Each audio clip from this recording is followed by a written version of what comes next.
Marilah bersama-sama kita saksikan penampil dengan nomor undi 16 dari grup kesenian Sanggar Seni Wonoseni. 10 menit dari sekarang. Selamat menyaksikan.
Atur para kanca atur pambagya dumateng para rawuh sedaya Matur nuwun saged ing rawuhnya ing pakempal wonten sore punika mugi Allah ingkang Maha Kuwasa karasa paring widodha.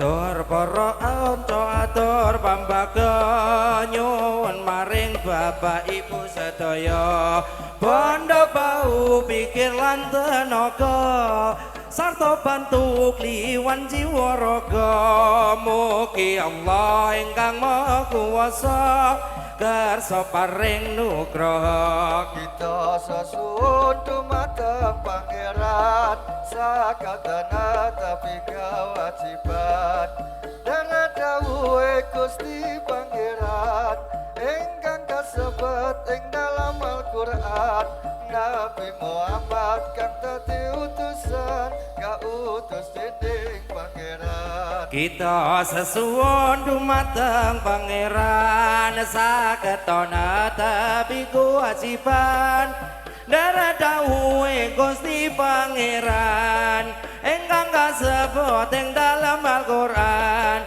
Nabi Muhammad kang dados utusan kautus dening Pangeran.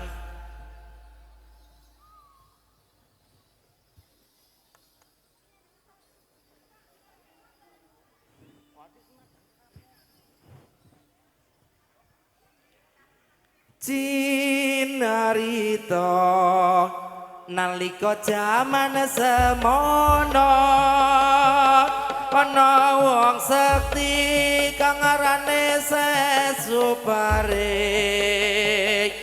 Bapak Talas Bapak Tegal bangun desa kang arane desa kuwi Wonolela.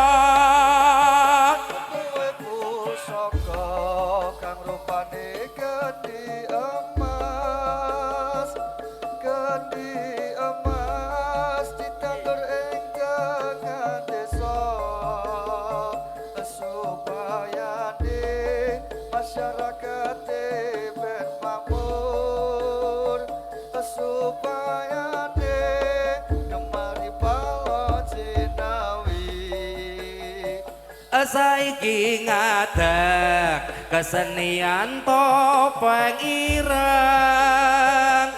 sanggar seni iku jenenge ngrayakake dadake ngono desaku supayane bisa tegak sarta maju tinarita nalika jaman semono ana wong sekti kang ngarane Sesupari Babat Talas Babat Tegal bangun desa kang arane desa kuwi Wonolela saiki ngadeg kesenian topeng ireng sanggar seni wana seni iki jenenge ngrayakake dadake ngono desaku supayane bisa tegas sarta maju oi oi